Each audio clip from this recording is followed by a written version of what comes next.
Hello, this is Mr. Capper. This is a lecture for statics, the study of forces on stationary objects. This goes along with the Truss Bridge project. Now, statics is underneath a larger body of study called mechanics. Deals with the responses of bodies to the action of forces.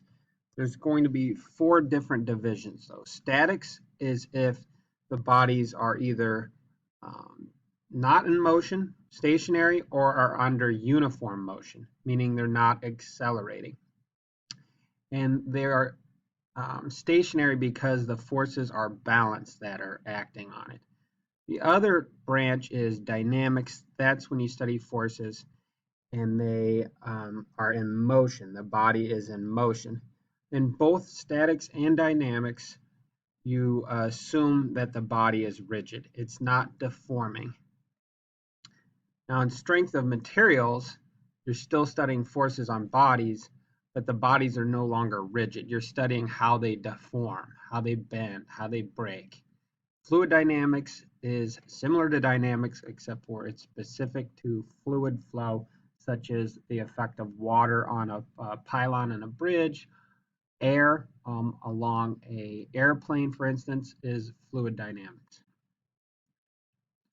So in statics, all of the objects are stationary or uniform motion. For this project, they are stationary. Our bridges are stationary. Now, since they're stationary, the net force is equal to zero.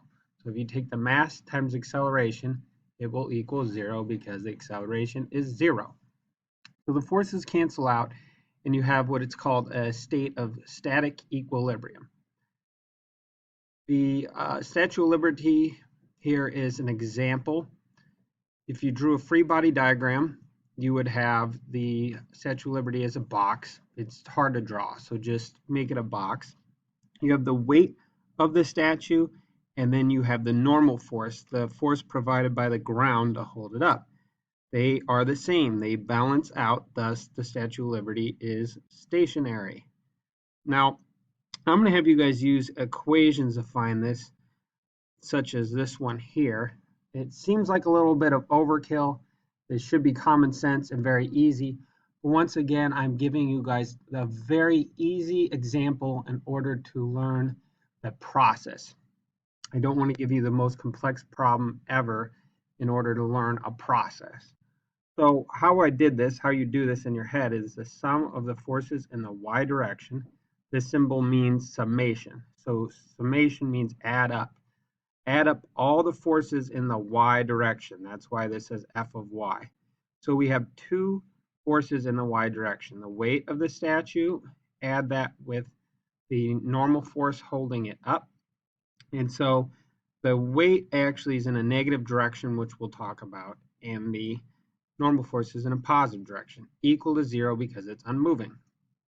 So if you have unknown forces, really the first step would be to draw a free body diagram. I've done that for you with the worksheet problems.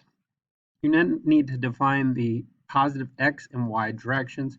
Just make y positive going up, vertically up. X, just like your Cartesian coordinate system, make it positive going to the right. It's your horizontal forces. Your second step is to sum all the forces in the x direction and set it equal to zero. So anything that's horizontal and a force, add them up, set them equal to zero. Number three, sum up all of the y components, your vertical forces, and set them equal to zero. That's what this force of y1, the second force in the y direction, the third force in the y direction. Lastly, use algebra to solve for any unknown forces. Here's a simple example. Once again, you may be thinking, I don't need to write out these equations. This is the easiest problem ever. I want you to write out those equations because you're learning the process of how to do a more complex problem. So you have a stationary crate sitting on the ground and it's being pushed with a force of 15 pounds to the left. Find the crate's weight and the force of friction. Notice the force of friction is unlabeled. We don't know what it is, and we don't know what the weight is, but we can solve for those. If you got two unknowns, you need two independent equations to solve for. So positive y in x direction, I already set that up. Number two, sum all of the x components to 0. So anything in this horizontal direction. You have negative 15 pounds because it is going the opposite of the positive direction. Hence negative 15 pounds. You have the force of friction balancing out. It is going to the right, so it is positive. Set them equal to 0. Do the same thing for all of the forces in the y direction. You have 10 pounds going up, that's positive because up is positive, minus the weight of this, which is going down, that's a negative direction. Set it equal to 0. You're then going to use algebra to solve for these unknown forces.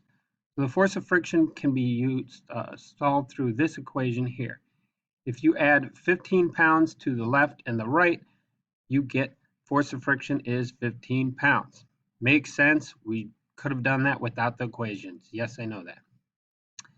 For the weight, you need to look at this equation. The force is in the y direction. So you have 10 pounds minus force of weight equals 0. To solve, you can just add force of weight to both sides to get force of weight equals 10 pounds.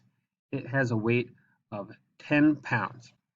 Now, one thing, if you're really astute here, is you may notice that the force of weight came out to 10 pounds, not negative 10, even though it's going in the negative direction. This coming out positive just means that we drew the arrow the correct way. If we were to get negative 10 pounds, that would mean we drew an arrow the incorrect direction. You would want to erase that and then redraw the arrow in the correct direction. So make sure for all of these problems you write out all of your work. Show this equation, the summation of the forces in the x direction, add up all of them in the x direction set equal to 0. Same thing, show this equation with every problem. You have to write this summation of force of y equals, add up all your forces in the y direction. Hope this helped. Make sure to ask me questions. I'll be walking around. Make sure flag me down and I'll help you out.